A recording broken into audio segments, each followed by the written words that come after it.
श्रीलंका के खिलाफ team India का डिक्लेरेशन ना करना क्या ये भारी पड़ने वाला है? और टीम इंडिया की क्या खास रणनीति होने वाली है? भारतीय टीम को ये टेस्ट मैच जो है वो कैसे जीतने को मिलेगा? ये मैं आपको इस वीडियो में बताने वाला हूं। डिटेल में जानेंगे कि आखिरकार टीम इंडिया की रणनीति क्या रहने वाली है तीसरे दिन टेस्ट मैच की, और ये क्या रणनीति टीम इंडिया के लिए फायदे का सौदा होगा या भारतीय टीम पर भारी पड़ सकता है, ये सब कुछ आपको बताऊंगा। लेकिन उसके पहले आपसे रिक्वेस्ट है कि आप लोग वीडियो देखते हैं, पसंद भी आता है तो वीडियो को लाइक करने के साथ साथ सब्सक्राइब बटन जरूर दबा लीजिएगा। चलिए वीडियो को शुरू करते हैं। आपको मालूम है कि भारतीय टीम इस वक्त श्रीलंका में है, गॉल में मुकाबला चल रहा है, लेकिन 2 दिनों में 64 ओवर का खेल नहीं हो पाया। पहले दिन 17 ओवर भारतीय टीम का नुकसान हुआ, बल्लेबाजी करते वक्त 73 ओवर ही खेली टीम इंडिया। दूसरे दिन 2 सत्र जो है वो लगभग धुल गए और नतीजा ये हुआ कि सिर्फ और सिर्फ 43 ओवर का खेल हो पाया। नतीजा ये है कि अब जो है 47 ओवर आज के और 17 ओवर पहले दिन के मिलाकर के 64 ओवर जो है वो जा चुके हैं। सवाल सबसे बड़ा ये है कि 270 ओवर का खेल बचा हुआ है। अगर उसमें कुछ और मैनेज किया जाए तो 280 290 ओवर तक हो सकता है, क्योंकि आपको अर्ली स्टार्ट करना पड़ेगा। आधे घंटे के आसपास आप खेल को जो है वो बढ़ा सकते हो और आधे घंटे को बीच में निपटा सकते हो, यानी कि 1 घंटे में आप कंपनसेट कर सकते हो ओवर्स को जो आपका नुकसान हुए। फिर भी वो हो नहीं पाएगा। आप बहुत ज्यादा करोगे तो 15 ओवर कर पाओगे। ऐसे में सवाल है कि क्या टीम इंडिया डिले कर गई है डिक्लेयर करने में, या जो डिक्लेयर करने का जो फैसला है डिले करने का वो सही है? इस पर बात करेंगे। दरअसल आपको मालूम है कि भारतीय टीम ने 460 रन बनाए हैं 9 विकेटों पर। एक समय भारत जो है बड़े शानदार पोजीशन में नजर आ रहा था। 347 पर टीम इंडिया का स्कोर था, 4 विकेट नुकसान पर। लग रहा था भारत 500 बनाएगा, लेकिन 347 पर जब पांचवा विकेट गिरता है पड्डिकल का, उसके बाद कोलैप्स जैसा माहौल होता है और भारत ने 460 पर 9 विकेट गंवा दिए। सुथार ने भी 24 का योगदान दिया, 13 रन मात्र बना पाए जडेजा, तो नीचे से उतना योगदान नहीं मिला। हालांकि इस वक्त जो है 12 रन बना करके कुलदीप यादव खेल रहे हैं, साथ में प्रसिद्ध कृष्णा है, और टीम इंडिया ने डिक्लेयर नहीं किया है। क्या टीम इंडिया ओवरनाइट डिक्लेरेशन कर सकती है? जवाब है नहीं, ये नहीं करेगी, क्योंकि अगर करना होता तो वो आज ही कर चुकी होती अगर ओवरनाइट करना होता। लेकिन अब ओवरनाइट डिक्लेरेशन इसलिए नहीं होगा क्योंकि टीम इंडिया चाहेगी पहले ये देखना कि जो 15 मिनट एक्स्ट्रा टाइम मिल रहा है अर्ली स्टार्ट करने का, अगर बारिश नहीं होती है तीसरे दिन, दूसरे दिन की तरह अगर तीसरे दिन बारिश नहीं होती है तो 9:45 खेल शुरू हो जाएगा भारतीय समय अनुसार।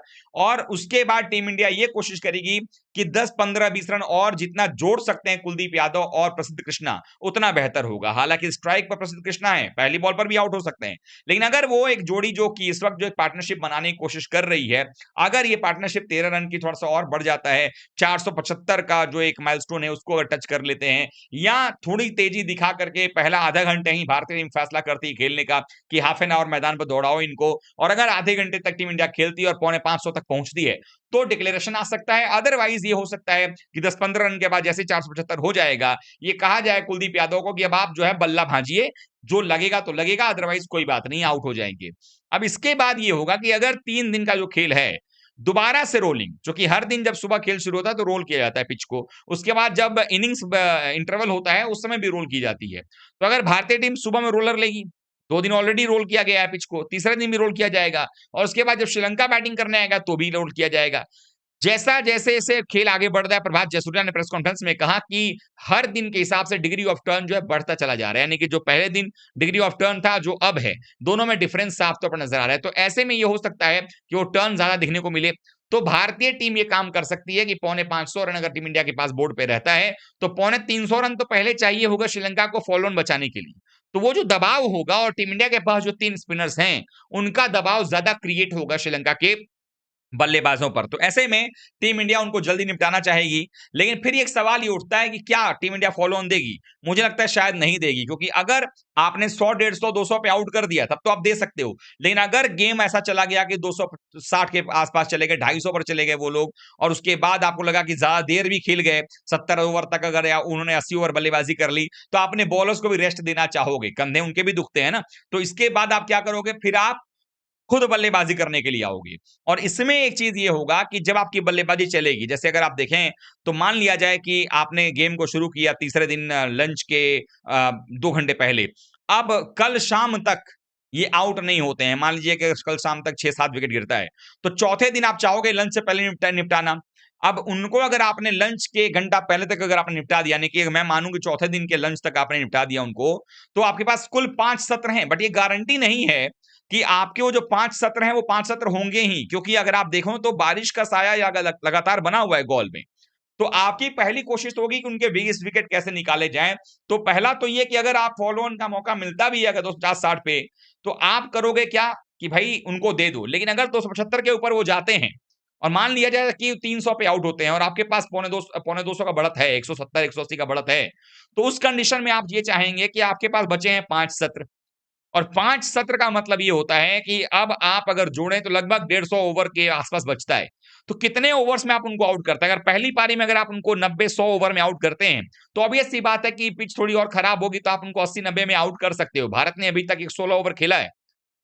तो ऐसे में अगर ये हो जाए कि भाई श्रीलंका की टीम अगर फॉलो ऑन नहीं खेलती है, लेकिन अगर आपने उनको फॉलो ऑन के बाद भी आउट कर दिया, मान लीजिए कि आपने 500 475 बनाया है, उन्होंने 275 बना दिया, 280 पे चले गए, 300 बना दिया, तो उसके बाद आप चाहेंगे कि जो आपके पास बढ़त है 175 रन की, उसमें 100 रन से 150 रन का इजाफा किया जाए। तब टीम इंडिया की जो बल्लेबाजी की स्ट्रेटजी होगी पूरी तरह से बदल जाएगी।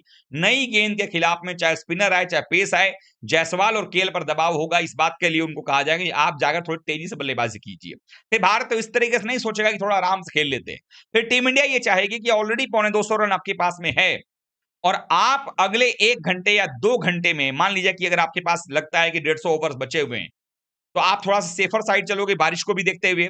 तो अगर आप ये मानो कि भाई 120 ओवर भी होता है, 30 ओवर अगर आपका जाता भी है, तो 120 में से आप 30 ओवर खुद निकालोगे कि चलो 30 ओवर में हम एक सेशन लेते हैं पूरा, 30 ओवर में हम कोशिश करते हैं 150 बनाने की, और ये बन सकता है बाय द वे। तो अगर आप 150 बनाते हो, आपके पास में 175 पहले से, तो 325 रन आपके पास में हो गए बोर्ड पे, और सवा 300 रन बनाने के लिए 4 सेशन जो है वो काफी नहीं होंगे श्रीलंका के लिए, खास करके ऐसे विकेट पर जहां पर स्पिन और ज्यादा घूमेगी, गेंद जो है डिग्री ऑफ टर्न जो है वो घूमता चला जाएगा। तो इसीलिए ये रणनीति टीम इंडिया की जो नजर आ रही है, अब ये देखना होगा कि ये भारी तो नहीं पड़ेगा टीम इंडिया पर।